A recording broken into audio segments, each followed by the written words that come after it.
Muy buenas a todos, espero que tengan un precioso día, cual sea la hora que estén viendo, escuchando este mensaje. Mañana, tarde, noche, sean ustedes bienvenidos a esta palabra que viene a continuación. Capítulo 3 de Lucas.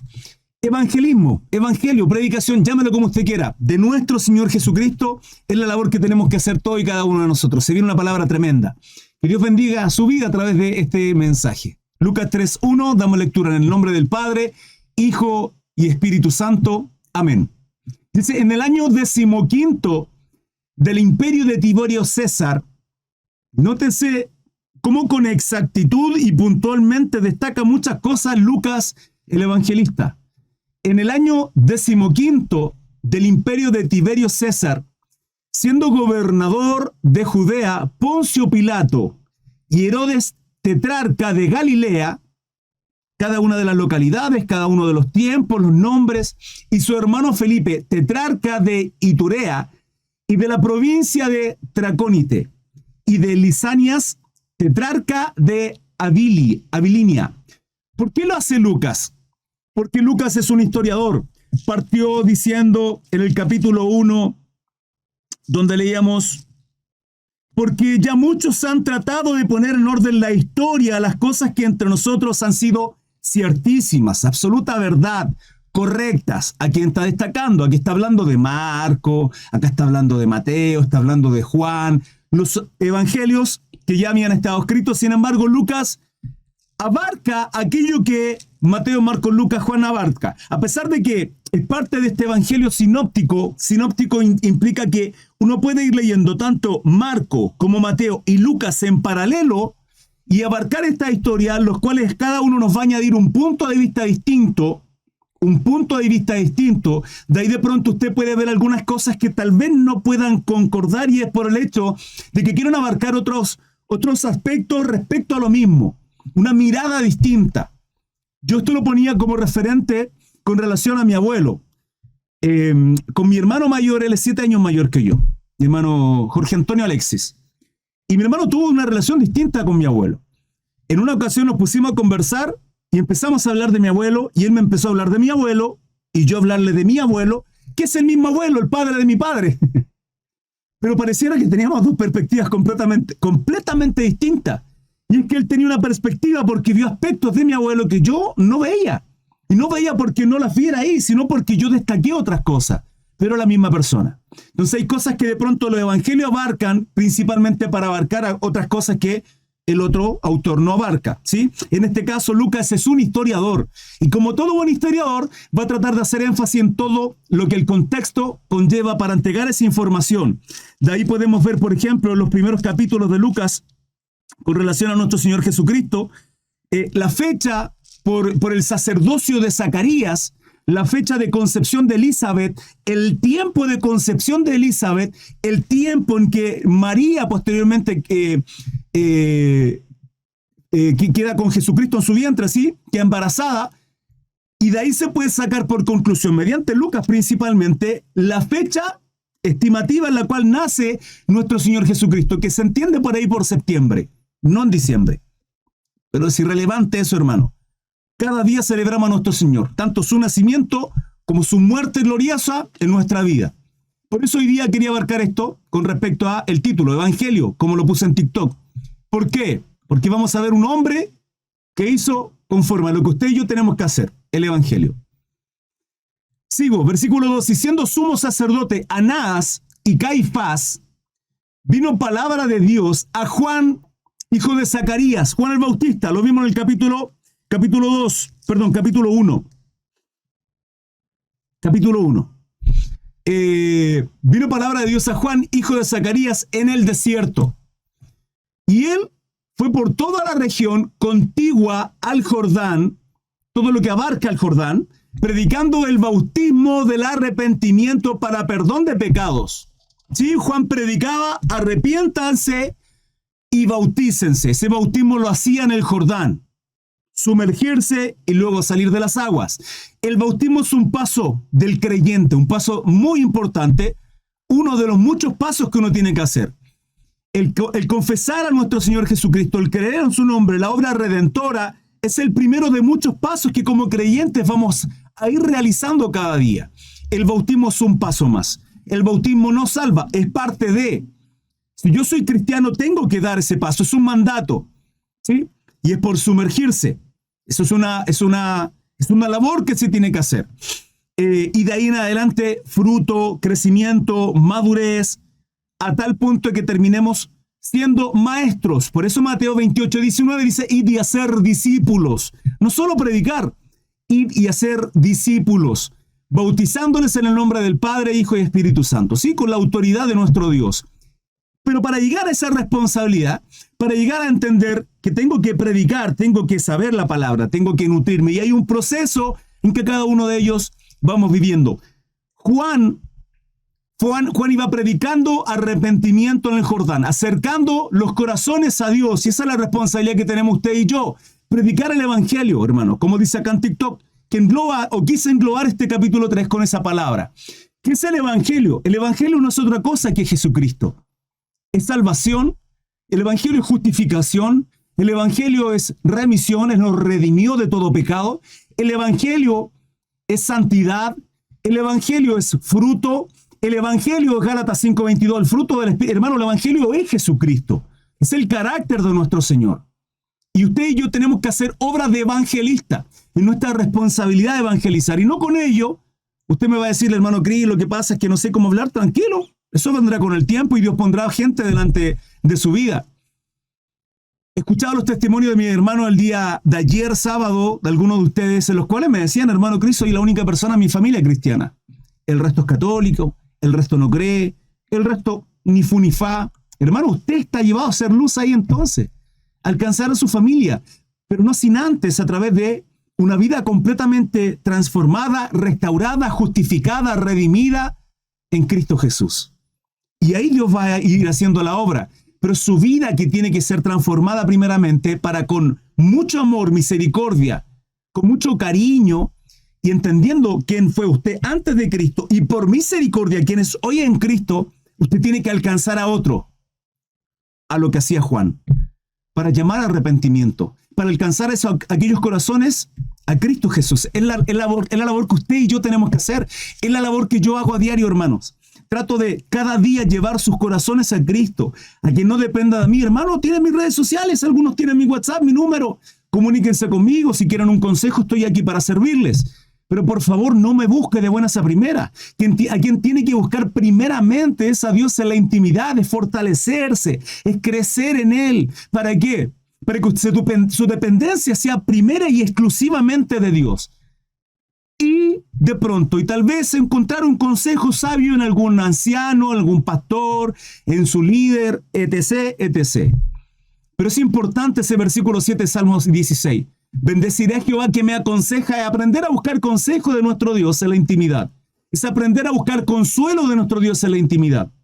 Hermanos, hay un proceso que cada uno vive. Hay una metamorfosis que va surgiendo también. En algunas ocasiones, el confesar a nuestro Señor Jesucristo, como lo dice la palabra. Porque para los que creen, ¿sí?, somos hijos de Dios. Él nos da la potestad de ser hechos hijos de Dios. Juan 1, versículo 11-12, Él vino con un propósito, le rechazaron, pero usted y yo le hemos aceptado, le hemos reconocido en nuestro corazón. Ha sido quebrantado, sus cuerdas nos cayeron en lugares deleitosos. Hay un antes y un después en nuestra vida. Ahora hay camino que recorrer. Hay una obra que hay que realizar. De ahí el mensaje al principio con relación a tenemos que salir a empezar a hacer la obra, tenemos que comenzar a vivir la palabra y ya ha habido un tiempo, hermano, casi un año aproximadamente, un poco menos, de nutrirnos de todo este evangelio, de nutrirnos de la palabra y comenzar a actuar conforme a lo que la palabra nos demanda. ¿Vamos a fallar? Probablemente, pero ahí vamos a aprender. Vamos a recibir elogios, aplausos, no, hermano. La palabra nos dice que vamos a ser vituperados. Pero bendito sea el Señor que tiene nuestra vida a resguardo en su diestra y tenemos que confiar en Él. Si a nuestro Señor lo rechazaron, si a los apóstoles lo rechazaron y vivieron todo aquello y cada uno de ellos lo que vivieron, hermano, no espere a usted que los tiempos vayan mejores para nosotros. Más aún si estamos trayendo luz a un mundo lleno de tinieblas. Es la obra de evangelismo. Es la obra de evangelismo. Y Juan hacía esto. Él allanaba el camino, preparaba el camino para quien venía tras sí. Vamos a ir viéndolo. Y él fue por toda la región contigua al Jordán, todo lo que abarcaba el Jordán para arrepentimiento, para perdón de pecado, dice la palabra. 4. como está escrito. Pregunto, ¿quién perdonaba sus pecados?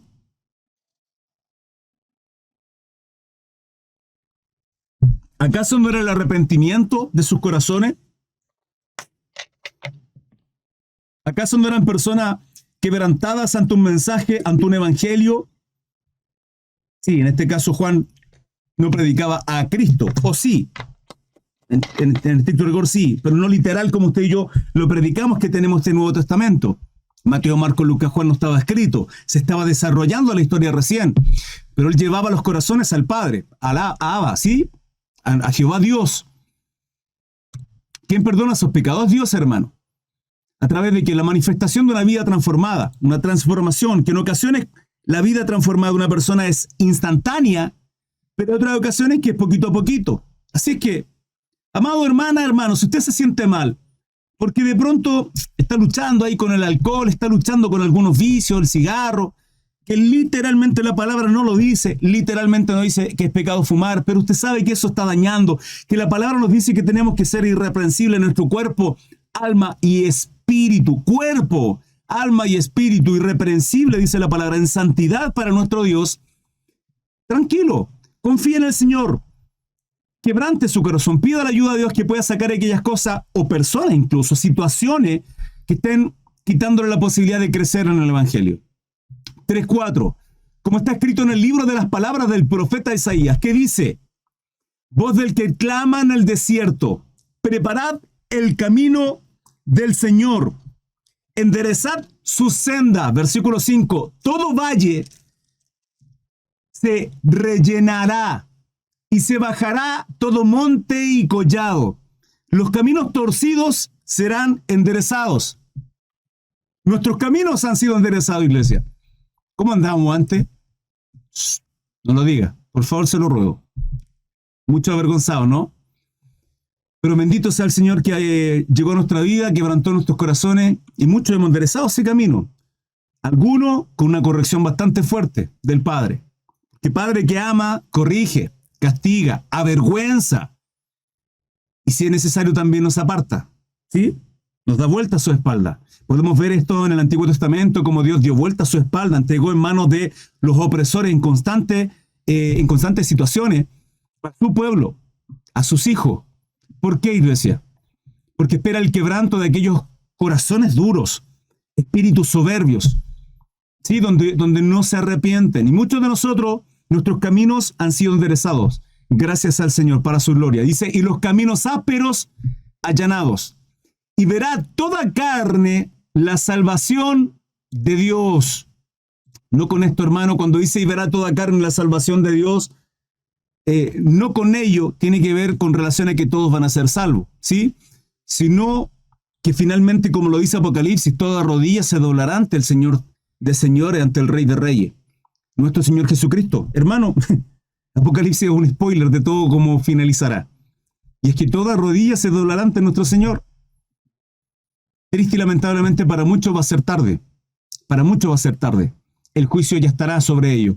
Y la condenación eterna que vivirán, hermano, es tremenda. Por eso tenemos que alcanzar a aquellos que amamos y a aquellos que no conocen a Cristo.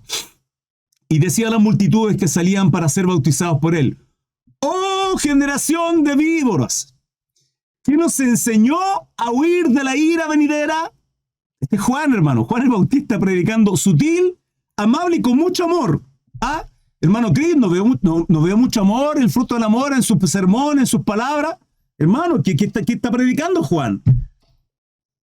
¿Qué está predicando Juan? ¿Dónde está el amor de Juan? Dígame si no hay amor para exponer su vida como lo hacía delante de generaciones adúlteras, inconversos, con sus corazones completamente ajenos a Dios, prostituyéndose con otros dioses, al punto de sacrificar su propia vida delante de todas esas personas. Ahí sí hay amor, hermano. Ahí sí es hacer la voluntad de Dios. Y para eso estamos llamados usted y yo. Hacer pues frutos dignos de arrepentimiento y no comencéis a decir dentro de vosotros mismos: tenemos a Abraham por padre, voy a la iglesia todos los domingos, conozco toda la palabra, leo todos los días. No dice eso su versión, la estoy buscando, hermano. Acá lo dice. Tenemos a Abraham por padre. Vengo de cuna cristiana. ¿Dónde dice eso? Porque os digo que Dios puede levantar hijos de Abraham, aún de estas piedras. Cuando se hace referencia a las piedras, hermano, se refiere a los gentiles. ¿Sí? De alguna manera, una manera despectiva. Y ciertamente lo hizo. Nuestro padre es Abraham, porque somos hijos de fe. Y Abraham es el padre de la fe.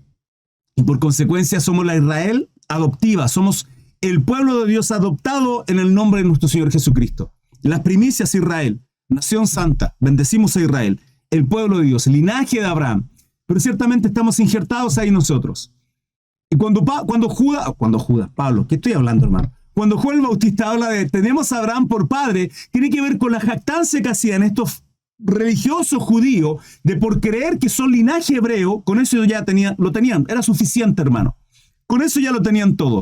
Olvidando todo el Antiguo Testamento y las situaciones que vivió el pueblo hebreo, situaciones como, por ejemplo, saliendo de Egipto, hermano, era un periodo muy corto de llegar a la tierra prometida, a que se cumpliera la promesa que Jehová Dios Yahweh Adonai le hace a Abraham, al patriarca, para llegar a esa tierra donde fluye leche y miel para toda su generación, en realidad, ¿sí? ¿Qué ocurre con ellos? Hermanos, divagan, polulan por un desierto simplemente por idolatría, por prostituirse con otros dioses y abandonar a nuestro Dios, al Creador, levantando ídolos cada vez que el líder desaparecía. Y ellos vienen a jactarse con que tenemos a Abraham por padre, olvidando que el padre les abandonaba, les daba vuelta a la espalda por el pecado y la inmundicia, hermano, que constantemente el ser humano hace.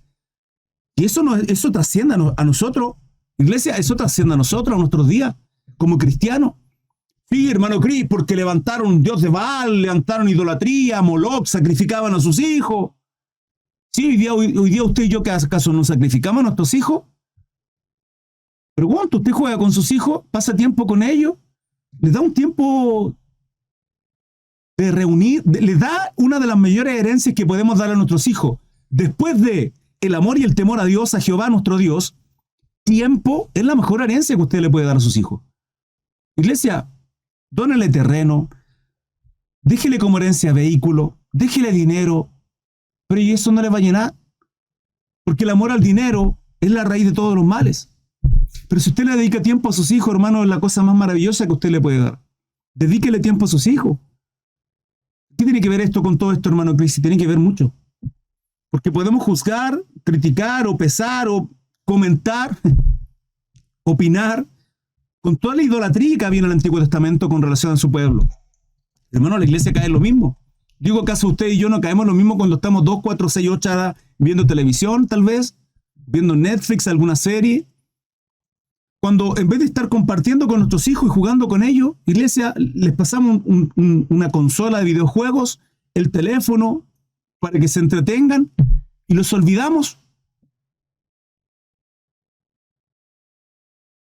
Caemos exactamente en la misma idolatría.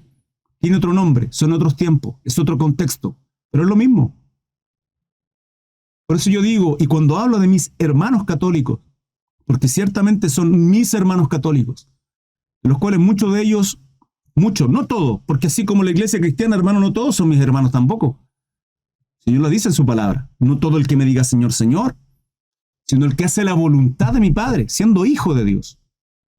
Porque no es por buenas obras.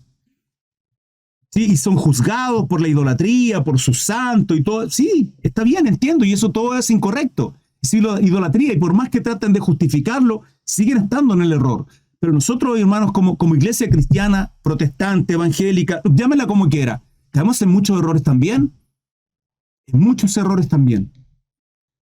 Entonces, cuando tenemos esta jactancia de decir, no soy esta religión, soy esta religión, caemos en lo mismo. Tenemos a Abraham por padre, decían ellos, justificándose. Porque os digo que Dios puede levantar hijos a Abraham aún de estas piedras. Ahí estamos, usted y yo. Ahí estamos. Espero que seamos de las vírgenes sensatas con aceite en su lámpara, iglesia. Yo deseo que sí. Yo creo que es así. Estamos cada día buscando al Señor. Cada día en nuestro corazón viviendo en el Espíritu. Doy gracias y doy gloria a mi Dios, hermano. Como ha sido de mucha bendición reunirnos todos los días acá, cada uno de nosotros. Donde todos y cada uno de nosotros somos parte de esto, hermano. No solo yo, todos y cada uno de ustedes. Ayer fortalecía mi vida, hoy día vengo con este ánimo, con este gozo, con estas ganas al escucharle. Hermano, mi vida fue motivada por la vida de mi hermanito Cristian Pino, de mi hermanito Israel, de mi hermano Walter, que tenía un deseo de venir y compartir con nosotros, de conocerme. Me decía, hermano, me voy a Colombia en marzo, tal vez no tenga la otra oportunidad y quiero conocerle y quería ver y estar acá, y compartió con nosotros y se fue contento. ¿Sabe el dolor que tenía, hermano, cuando hoy día despedí a mi hermanito Jesús con mi hermana Marce en el tren? ¿Sabe el dolor que sentía cuando despedí a mi hermano Walter ayer? El quebranto de ver a mi hermano Esteban ayer subirse al auto cuando le dije, hermano, yo le amo. Despedir a mi hermano como quisiera. Y qué bonito eso, hermano. Es bonito porque si de otra manera aquellas cosas que surgen, que nos generan un dolor, nacen otras cosas más preciosas. El dolor, el tiempo del dolor, el tiempo del quebranto, el tiempo de la crisis, el tiempo de la prueba, es necesario para poder valorar cosas que de pronto no las tenemos a diario, o que las tenemos a diario y cuando las perdemos las valoramos para que cuando vuelvan aprendamos a valorar cada una de esas cosas. Es importante, por eso es importante, muy importante el tiempo de tribulación, iglesia. Es tremendamente importante.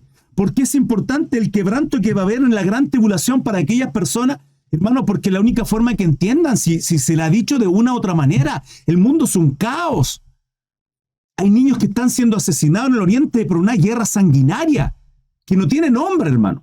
Que solamente una cosa es Satanás obrando en los corazones de la gente, de los gobernadores. Independiente que, porque, hermano, no es justificable, pero se entiende.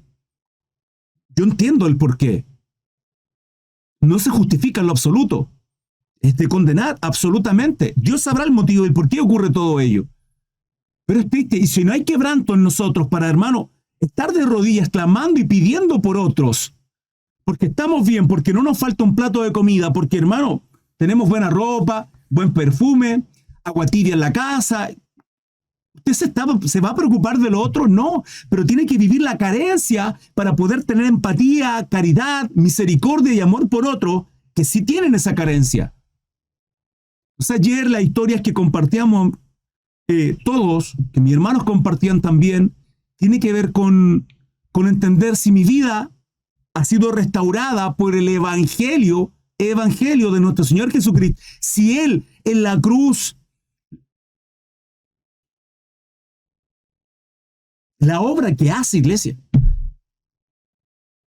la revelación de Cristo en mi vida, ha transformado no solo mi vida, sino que incluso mi familia lo está viendo. ¿Cómo no voy a compartir de esto a otros? No se trata solo de mí, no se trata solo de yo.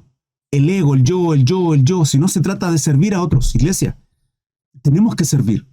Es nuestra responsabilidad. Mire lo que dice el 9. Y ya también el hacha está puesta a la raíz de los árboles. Por tanto, todo árbol que no da buen fruto se corta y se echa en el fuego. Lo he dicho en muchas ocasiones, nuestra vida es comparada con árboles. Por eso dice la palabra, todo árbol que no da buen fruto será cortado. ¿Sí? Por sus frutos los conoceréis. Lo podemos ver, hermanos, en el libro de Daniel, en el capítulo 4, la locura de Nabucodonosor, donde Nabucodonosor tiene un sueño, dice, y se espantó. Y este sueño se lo revela a Daniel y Daniel le revela de qué trata este sueño y tiene que ver con un árbol frondoso. Ese árbol es él. Toda la palabra nos muestra, iglesia, cuando habla de árboles, no está hablando de personas, generalmente, no siempre. ¿Sí? Saqueo en el sicomoro, eso era un árbol, no una persona subiendo arriba de otra persona. Hay que entenderlo en el contexto, pero generalmente cuando la palabra habla metafóricamente de árboles, está hablando de nosotros, y acá está hablando de aquello. Y ya también está, atentos a esto, el hacha puesta a la raíz de los árboles. El juicio de Dios está ahí, hermano. Está ahí el juicio de Dios. Dios es un Dios que bendice, pero también que juzga. Dios es amor, pero fuego consumidor. Dios es un Dios que bendice, pero un Dios que maldice. Deuteronomio 28. Yo creo que Dios se le revela su vida a través de la palabra, hermano. Vaya a ver Deuteronomio 28. Es un Dios que apoya, fortalece, que respalda, que sostiene, que sustenta, y todas las bendiciones y todos los sinónimos de Dios por ahí. Pero también es un Dios que da vuelta a su espalda, que corrige, que castiga, que disciplina. Ese es nuestro Abba. Ahora, ¿en qué radica la diferencia? Si tenemos el favor de su diestra o su siniestra. ¿Qué tenemos? Simple. Todo árbol que no da buen fruto se corta y se echa en el fuego. Ya está, no hay más. Iglesia, no hay más.